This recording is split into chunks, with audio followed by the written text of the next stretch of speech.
ዛሬውኑ ተረክበው ስራ የሚጀምሩበት 100% የተጠናቀቁ የንግድ ሱቆችና ዘመናዊ መኖሪያዎች በመሆን ሪል ስቴት ጎልደን ቪሌጅ ሳይት ላይ ቀርበዋል። የንግድ ሱቆች ከ20 ካሬ ጀምሮ፣ መኖሪያ ቤቶች ባለ 1፣ ባለ 2 እና ባለ 3 መኝታ ቤቶች ከ80 እስከ 194 ካሬ ድረስ ከመሆን ሪል ስቴት። በተጨማሪም ለውድ ደንበኞቻችን በ10 ዓመት እየኖሩ የሚከፍሉት 50% ከወለድ ነጻ የባንክ ብድር ማመቻቸታችንን ስንገልጽ በታላቅ ደስታ ነው። እንዲሁም 8% ቅድሚያ ክፍያ ለሚከፍሉ ደንበኞች በካሬ 73900 ብር ብቻ፣ ሙሉ ክፍያ ለሚከፍሉ ደግሞ በካሬ 51730 ብር በልዩ ቅናሽ ቤቶችን አቅርበናል። የማጠቃለያ ሽያጭ ላይ ነን። አሁኑን ይደውሉ፣ ነገውኑ ቢዝነስዎን ይጀምሩ። በ0988 887676 ወይንም በ0988 887999 ሃሎ ይበሉን። ሞን ሪል ስቴት በሰላማዊ መንደር በምቾት ይኑሩ ይሎታል። ጤና ይስጥልን አድማጮች፣ ይህ አዋዜ ልዩ ላልሰማችሁ ነው። ከመረጃዎቹ ጋር አብርሃም መኳንንት ነኝ። ኢራን ወደ እስራኤል የባላስቲክ ሚሳኤሎችን ተኩሳለች። በቤት ሸመሽ 9 ሰዎች ሲገደሉ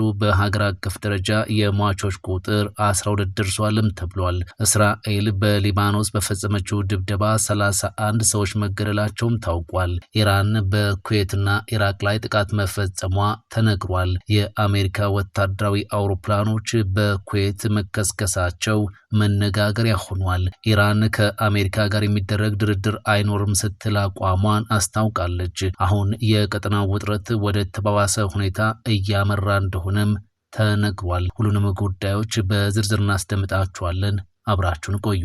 ኢራን ወደ እስራኤል የባላስቲክ ሚሳኤሎችን ተኩሳለች። በቤት ሽመሽ 9 ሰዎች ሲገደሉ በሀገር አቀፍ ደረጃ የሟቾች ቁጥር 12 ደርሷል። በመካከለኛው ምስራቅ እየተባባሰ በመጣው አለመረጋጋት የኢራን ሚሳኤሎች የእስራኤልን የአየር መከላከያ ሰብረው በመግባት አንድ የቦምብ መጠለያ ላይ ባደረሱት ጥቃት በርካታ ሰዎች ሲገደሉ ወደ 60 የሚጠጉ ደግሞ መቁሰላቸውን ቲአርቲ አስነብቧል። ኢራን ይህንን ከፍተኛ የባላስቲክ ሚሳኤል የአጸፋ ጥቃት ያጠናከረችው የሀገሪቱ የበላይ መሪ አያቶላህ አሊ ካሚኒ የተገደሉበትን የአሜሪካና የእስራኤል ጥምር ጥቃትን ተከትሎ ነው።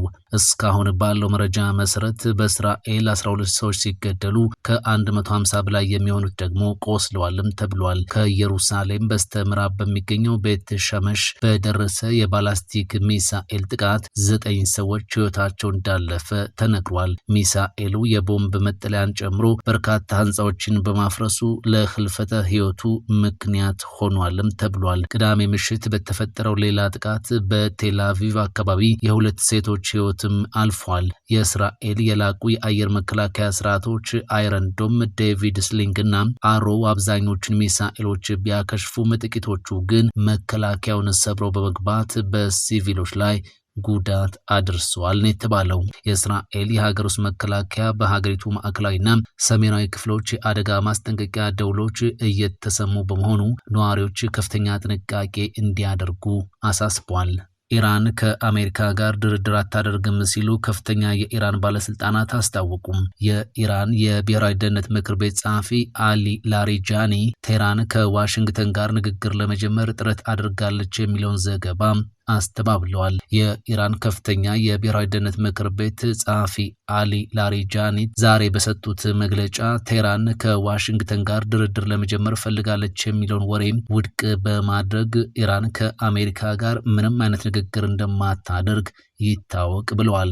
ላሪጃኒ በኤክስ የማህበራዊ ሚዲያ ገጻቸው ባስተላለፉት መልእክት ኢራን ከአሜሪካ ጋር ለመደራደር አዲስ ተነሳሽነት አሳይታለች የሚሉ ዘገባዎችን ምላሽ ሰጥተዋል። ዎል ስትሪት ጆርናልን ጠቅሶ አልጀዚራ ያወጣውንና ላሪጃኒ በኦማን በኩል ከዋሽንግተን ጋር ድርድር ለመጀመር ሞክረዋል የሚለውን ዘገባ በማጣቀስ ከአሜሪካ ጋር አንደራደርም በማለት ምላሻቸውን ሰጥተዋል። በሌላ በኩል ላሪጃኒ የአሜሪካው ፕሬዝዳንት ዶናልድ ትራምፕ ስለ ኢራን የሰጡትን አስተያየትም ተችቷል። ትራምፕ ቀጠናውን በከንቱ ቅዠቶች ወደ ምስቅልቅል እየመሩት ነው በማለት የወቀሱት ላሪጃኒ እሳቸው አሁን ላይ የአሜሪካ ወታደሮች ተጨማሪ ጉዳት እንዳይደርስባቸው ተጨንቋል፣ በራሳቸው ቅዠት አሜሪካ ትቅደም የሚለውን መፈክር ወደ እስራኤል ትቅደም በመቀየር የአሜሪካን ወታደሮች ለእስራኤል የስልጣን ጥም መስዋዕት አድርገዋል አድርገዋል ብለዋል። አክለውም ትራምፕ በአዲስ ውሸቶች የአሜሪካ ወታደሮችና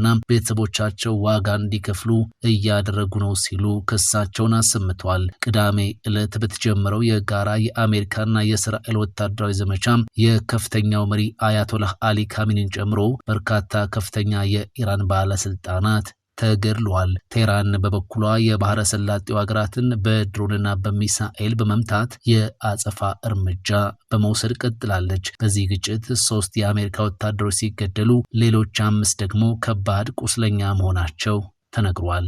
ዩኬ፣ ፈረንሳይና ጀርመን በቀጠናው ጥቅሞቻችንን ለማስጠበቅ እርምጃ ለመውሰድ ዝግጁ ነን አሉ።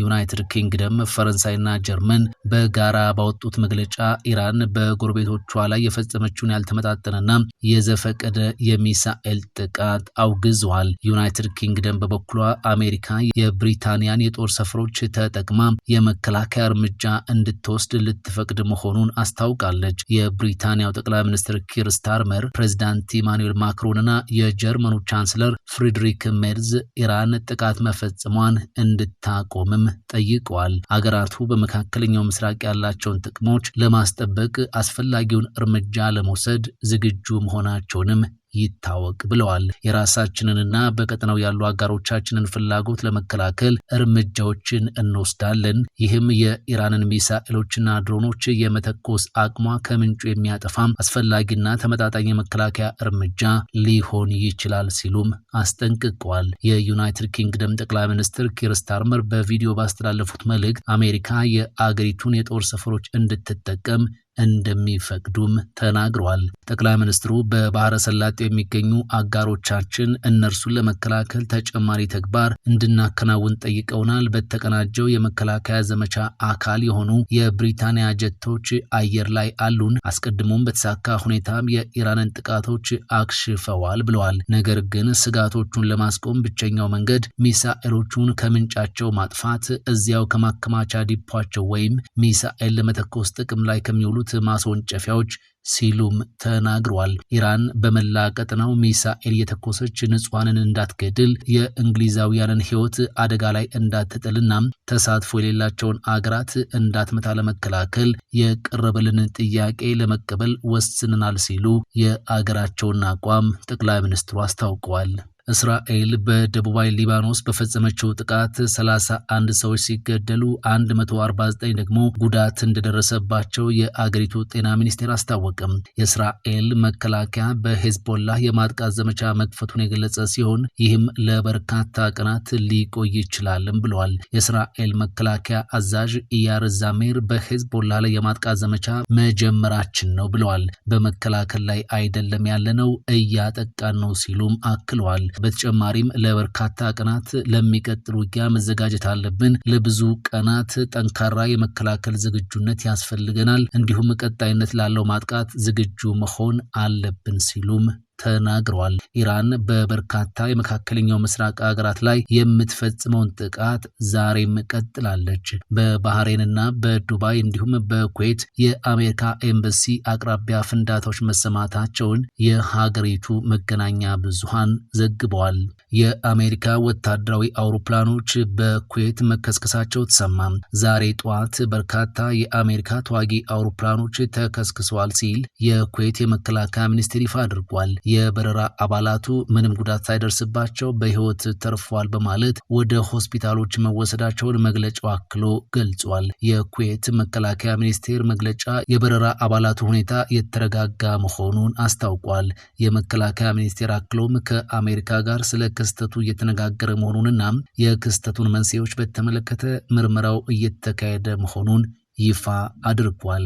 ኢራን በኩዌትና ኢራቅ ላይ ጥቃት መፈጸሟም ተሰምቷል። አሜሪካና እስራኤል በኢራን ላይ የፈጸሙትን ጥቃት ለሶስተኛ ቀን በቀጠሉበት በዛሬው ዕለት ኢራንም በባህረ ሰላጤው አካባቢ ባሉ ሀገራት ላይ ሚሳኤሎችን ማስወንጨፏ ታውቋል። ዛሬ ማለዳ በኩዌት የሚገኘው የአሜሪካ ኤምባሲ አቅራቢያ ጥቃት መፈጸሙ ታውቋል። ኤምባሲው በኩዌት የሚገኙ የአሜሪካ ዜጎች ወደ ኤምባሲው እንዳይመጡና በቤታቸው እንዲቆዩ መልእክት አስተላልፏል። ዛሬውኑ ተረክበው ስራ የሚጀምሩበት 100% የተጠናቀቁ የንግድ ሱቆችና ዘመናዊ መኖሪያዎች በመሆን ሪል ስቴት ጎልደን ቪሌጅ ሳይት ላይ ቀርበዋል። የንግድ ሱቆች ከ20 ካሬ ጀምሮ፣ መኖሪያ ቤቶች ባለ 1፣ ባለ 2 እና ባለ 3 መኝታ ቤቶች ከ80 እስከ 194 ካሬ ድረስ ከመሆን ሪል ስቴት። በተጨማሪም ለውድ ደንበኞቻችን በ10 ዓመት እየኖሩ የሚከፍሉት 50% ከወለድ ነጻ የባንክ ብድር ማመቻቸታችንን ስንገልጽ በታላቅ ደስታ ነው። እንዲሁም 8% ቅድሚያ ክፍያ ለሚከፍሉ ደንበኞች በካሬ 73900 ብር ብቻ፣ ሙሉ ክፍያ ለሚከፍሉ ደግሞ በካሬ 51730 ብር በልዩ ቅናሽ ቤቶችን አቅርበናል። የማጠቃለያ ሽያጭ ላይ ነን። አሁኑን ይደውሉ፣ ነገውኑ ቢዝነስዎን ይጀምሩ። በ0988 887676 ወይንም በ0988887999 ሃሎ ይበሉን። መሆን ሪል ስቴት በሰላማዊ መንደር በምቾት ይኑሩ ይሎታል። ፈጣን ያልተሰሙ መረጃዎችንና ትኩስ የኪነ ጥበብ ዜናዎችን ለማግኘት የቁም ነገር ሚዲያ የዩቲዩብ ቻናልን በመቀላቀል ቤተሰብ የሆኑ ቻናላችንን ሰብስክራይብ ያድርጉ።